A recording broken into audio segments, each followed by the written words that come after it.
मैं SK Singh Takshashila class की ओर से वीडियो क्लास स्टार्ट करने जा रहा हूं। जितने भी छात्र 11th और 12th के हैं वो इस वीडियो क्लास के माध्यम से कुछ सीखने की कोशिश करें और अपने दोस्तों में भी इस वीडियो को देखने के लिए कहें। अधिक से अधिक इसे लाइक, शेयर और सब्सक्राइब करें ताकि वो भी सीख सके और दूसरे को इसके लिए प्रेरित कर सके।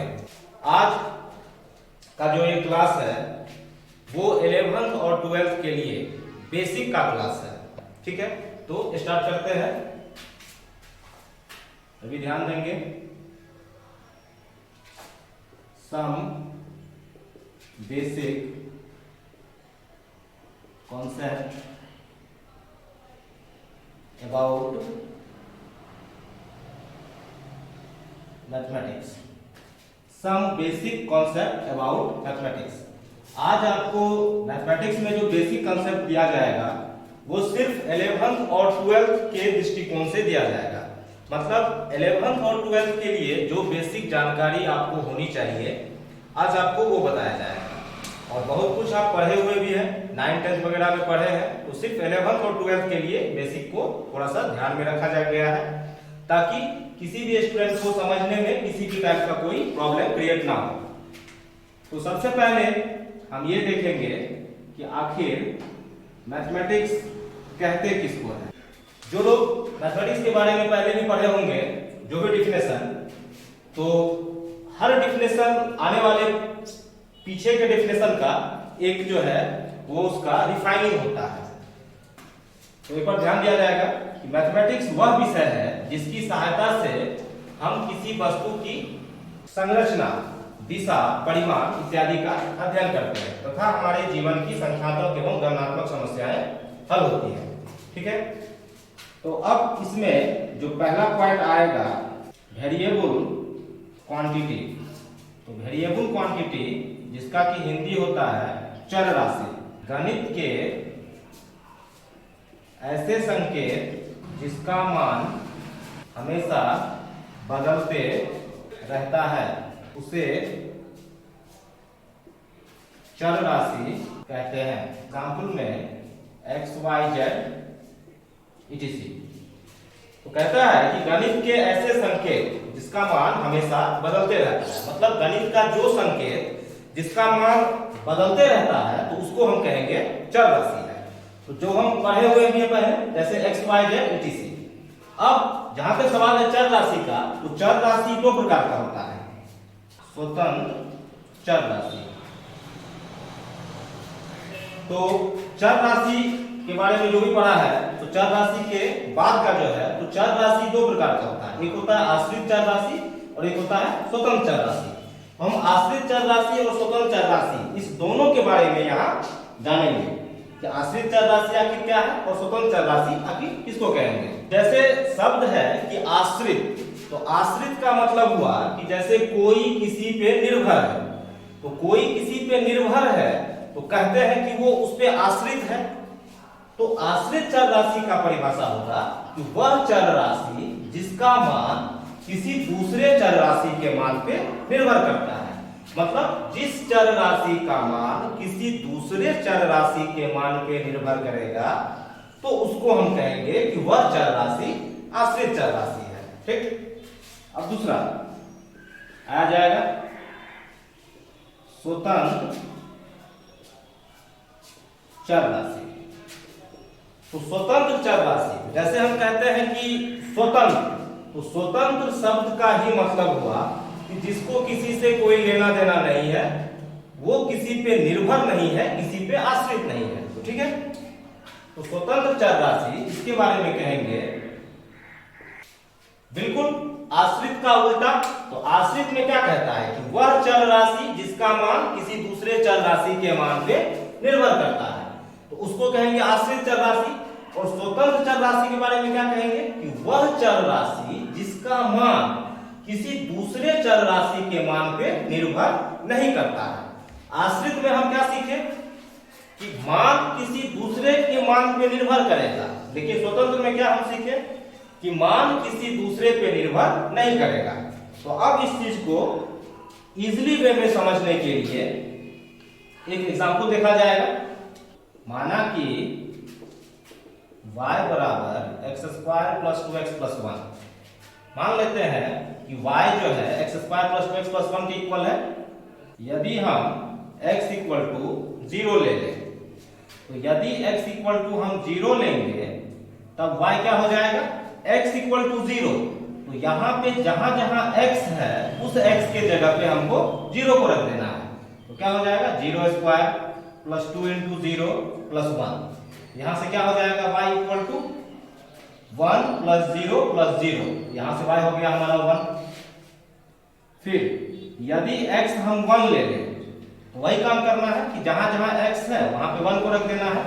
तो y क्या हो जाएगा, 1 स्क्वायर प्लस 2 इंटू 1 प्लस 1। तो यहां से y जो है 4 हो गया, 2 1 3 1 4।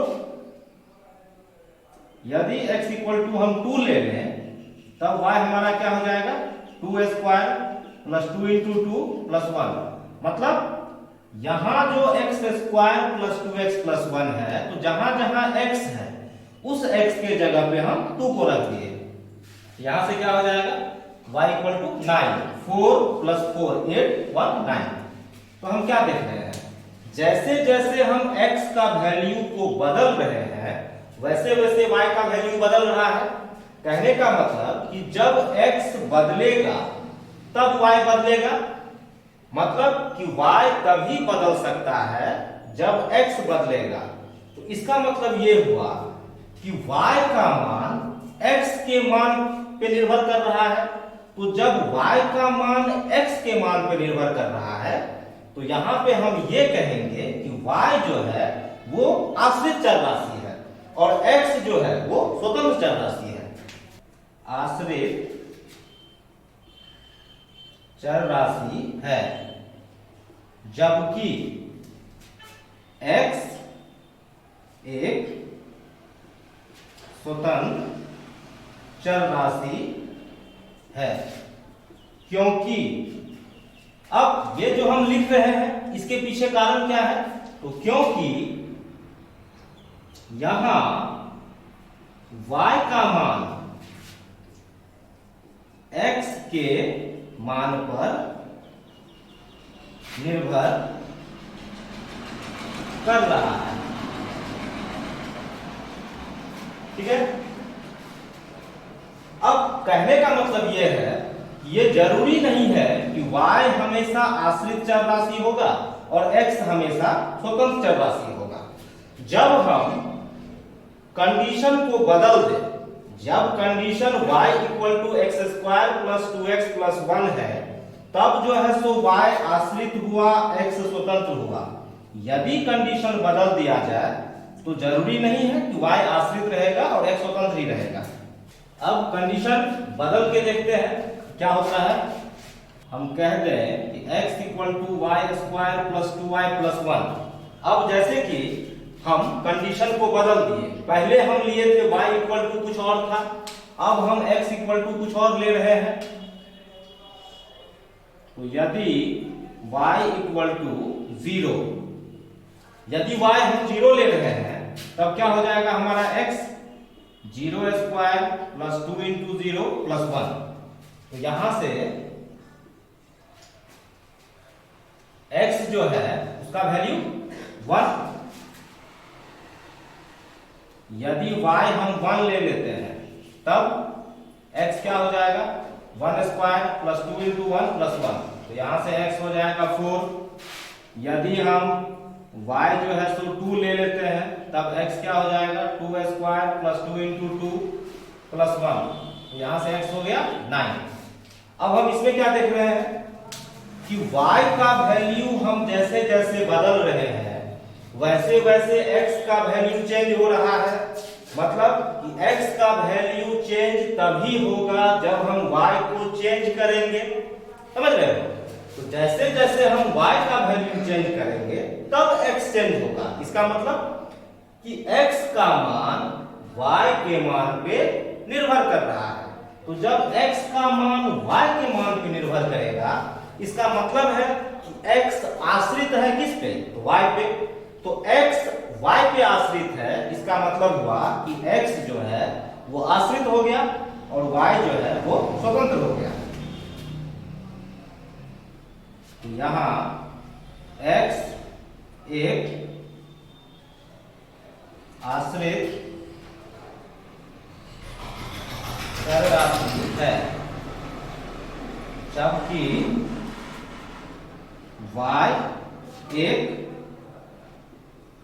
स्वतंत्र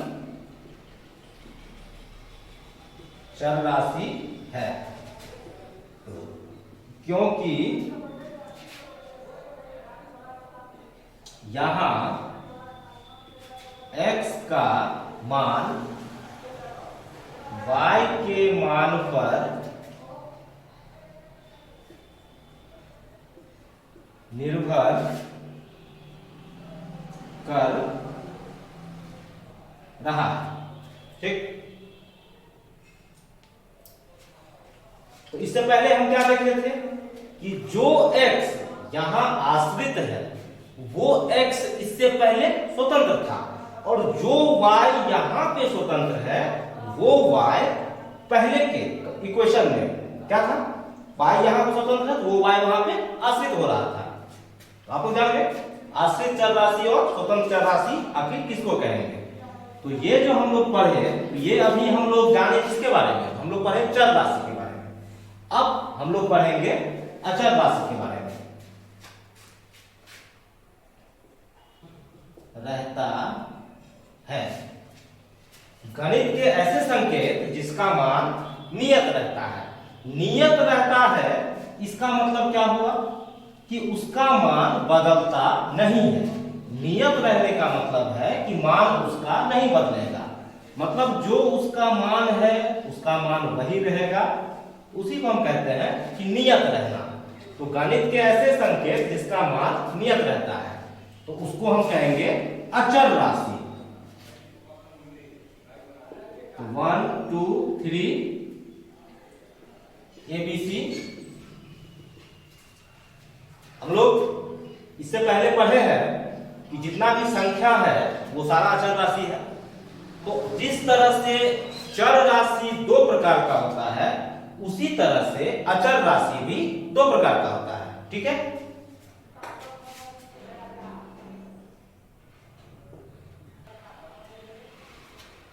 तो क्या देखें कि जिस तरह से चर राशि दो प्रकार का होता है उसी तरह से अचर राशि भी दो प्रकार का होता है। तो पहला जो होता है उसको हम कहते हैं एब्सोल्यूट कांस्टेंट क्वांटिटी, जिसका हिंदी होता है परम अचर राशि, और दूसरा जो है इंडिपेंडेंट आर्बिट्रेरी कांस्टेंट क्वांटिटी, जिसको हम कहते हैं स्वेच्छ अचर राशि। तो अब हम दोनों के बारे में बारी बारी से पढ़ेंगे कि एब्सोल्यूट कांस्टेंट क्वांटिटी क्या हुआ और इंडिपेंडेंट आर्बिट्रेरी कांस्टेंट क्वांटिटी ये क्या हुआ, दोनों के बारे में। तो सबसे पहले हम आते हैं परम अचर राशि पे।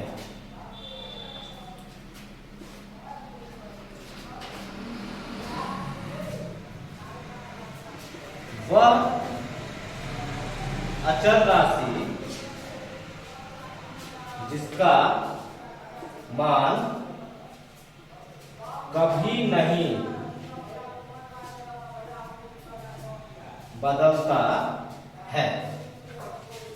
वह अचर राशि जिसका मान कभी नहीं बदलता है, मतलब उसका मान कोई भी परिस्थिति हो, कोई भी सिचुएशन हो, उसका मान कभी नहीं बदलेगा। जैसे वो अचर राशि क्या है, 1 2 3 √2 √5 etc। कहने का मतलब है कि जितना भी संख्या है, तो जितना भी संख्या है वो परम अचर राशि में काउंट किया जाता है। तो ये सब का मान कभी नहीं बदलता, इस बात को हम लोग ध्यान रखेंगे।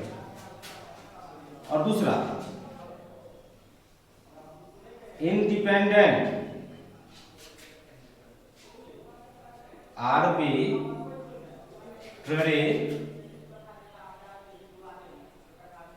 कांस्टेंट, इंडिपेंडेंट आर्बिट्रेरी कांस्टेंट, इसका हिंदी आप लोगों को लिखा दिया गया है।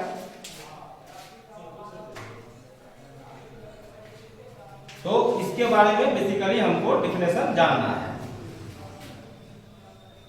तो वह अचर राशि जिसका मान बदलता नहीं है लेकिन किसी खास परिस्थिति में बदल भी सकता है। क्या कह रहा है कि वह अचर राशि जिसका मान बदलता नहीं है लेकिन किसी खास परिस्थिति में उसका मान बदल भी सकता है। अब इस चीज को समझिए, कहता है कि ऐसा अचर राशि जिसका मान बदलता नहीं है, हम क्या कह रहे हैं कि मान नहीं बदलता है लेकिन किसी खास परिस्थिति में, खास परिस्थिति में उसका मान बदल भी सकता है। तो ऐसे को हम कहेंगे इंडिपेंडेंट आर्बिट्रेरी कांस्टेंट, इसको हम कहते हैं स्वेच्छ अचर राशि। ठीक है, तो अब इसमें एग्जाम्पल देंगे एबीसी ईटीसी। देखिए इस चीज को ऐसे भी समझ सकते हैं, चूंकि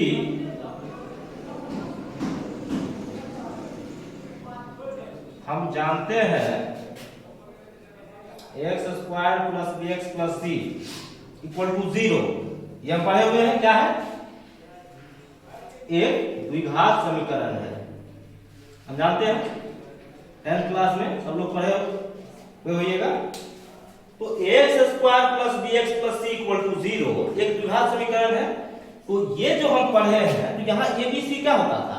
एबीसी यहाँ हम कहते थे कि अचर राशि है। तो एबीसी जो यहाँ अचर राशि है, तो इस एबीसी का जब जैसे जैसे हम मान बदलते जाते थे तो हमको क्या मिलता था? नया नया समीकरण मिलता था। ये जो एबीसी है, अगर हम ए बी और सी का मान बदलते जाए तो जैसे जैसे ए बी सी का मान बदलेंगे हमको क्या देखेंगे? नया नया द्विघात समीकरण हमको मिलेगा। तो एबीसी का मान हम बदल रहे हैं लेकिन वो एबीसी है क्या? तो वो एक अचर राशि है। तो यहां जो एबीसी है, यही एबीसी को कहा जाता है क्या? स्वेच्छ अचर राशि। स्वेच्छ अचर राशि कहने का मतलब कि जिसका मान हम अपने स्वेच्छा से बदलते हैं। अपने स्वेच्छा से बदलने का मतलब कि अपने इच्छा से बदलते हैं। तो अब चर राशि हो गया, अचर राशि हो गया। अब हम लोग जानेंगे कि संख्या क्या होता है। बहुत लोग संख्या के बारे में पढ़े भी होंगे कि 1 2 3 4 आखिर संख्या है, लेकिन संख्या हम कहेंगे किसको, या संख्या आखिर क्या होता है? संख्या जिसको कि नंबर कहा जाता है। पहले इसको समझिए कि संख्या एक आइडिया है, मतलब संख्या जो है वो एक प्रकार का आइडिया है जो हमें यह बताता है कि किसी कलेक्शन में कुल कितना वस्तु है। मतलब कि अगर हमारे पास जैसे बहुत सारा ढेर लगा दिया जाए किसी भी चीज का, अगर ढेर लगा हुआ है तो हम ये कैसे समझते हैं उसमें कितना वस्तु है? तो काउंट करते हैं कि 1 वस्तु 2 वस्तु 3 वस्तु, इस तरह से हम काउंट करते हैं। तो कहने का मतलब है कि कोई भी कलेक्शन में कुल कितना ऑब्जेक्ट है, कुल कितना ऑब्जेक्ट मतलब कुल कितना वस्तु है। तो वस्तु के संख्या को मतलब उस कलेक्शन में कुल कितना वस्तु है, तो उसको हमको कौन बताता है? तो वो हमको संख्या बताता है। समझ गए?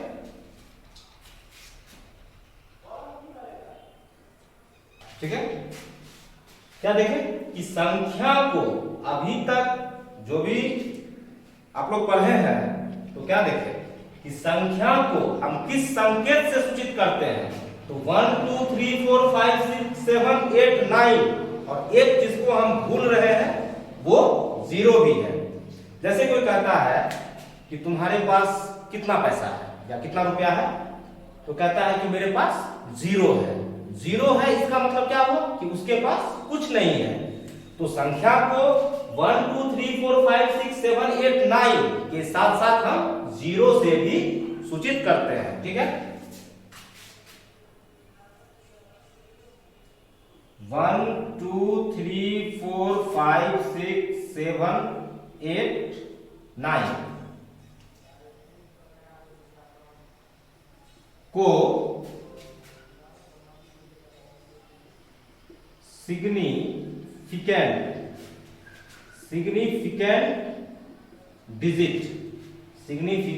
डिजिट का मतलब हुआ सार्थक अंक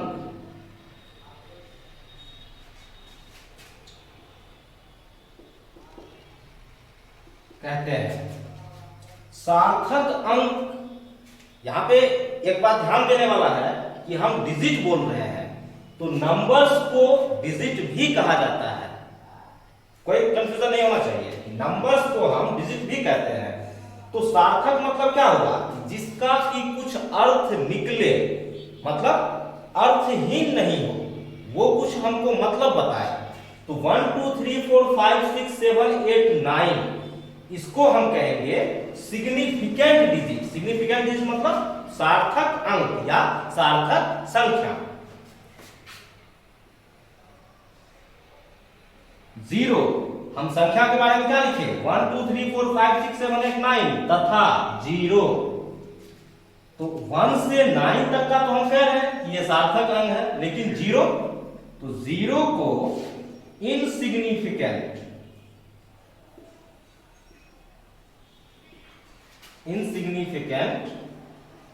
डिजिट, इनसिग्निफिकेंट का हिंदी होता है निरर्थक अंक। 0 को इनसिग्निफिकेंट डिजिट कहते हैं। और दिक्कत भी नहीं होना चाहिए आप लोगों को, यहां पे क्लियर कर देते हैं कि नंबर को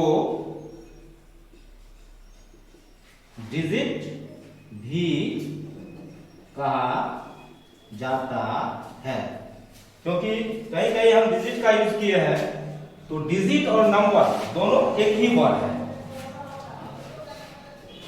ये तो हम पढ़े संख्या के बारे में। अब आया जाएगा कि संख्या के प्रकार। संख्या क्या होता है ये बता दिए। संख्या को 1 से लेके 9 तक 1 2 3 4 5 6 7 8 9 और साथ ही साथ हम 0 से भी सूचित करते हैं। 1 से लेके 9 तक जो होता है उसको कहते हैं सिग्निफिकेंट डिजिट, मतलब वो हुआ सार्थक अंक। और एक जो हमारा 0 बच गया, तो उस 0 को हम कहते हैं इनसिग्निफिकेंट। इनसिग्निफिकेंट मतलब निरर्थक। सार्थक का मतलब हुआ कि जिसका कुछ मतलब निकले, और निरर्थक का मतलब हुआ कि जिसका कोई मतलब नहीं हो, मतलब वो नहीं है, नगण्य है, कुछ भी नहीं है। और चौथा पॉइंट और लास्ट पॉइंट कि नंबर को हम डिजिट भी कहते हैं। कंफ्यूजन नहीं होना चाहिए कि हम यहाँ नंबर लिखे हैं लेकिन यहाँ पे हम डिजिट वर्ड किए हैं। तो डिजिट यूज करने का मतलब यह है कि नंबर को डिजिट भी हम कहते हैं।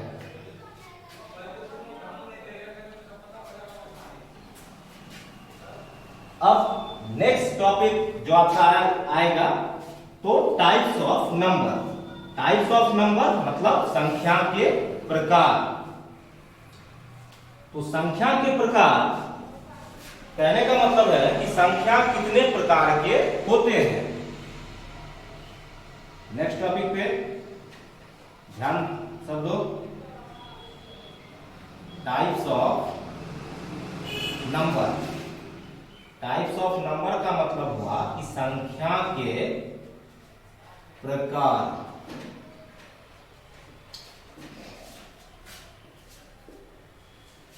संख्या मुख्यतः 2 प्रकार का होता है। संख्या मुख्यतः 2 प्रकार का होता है।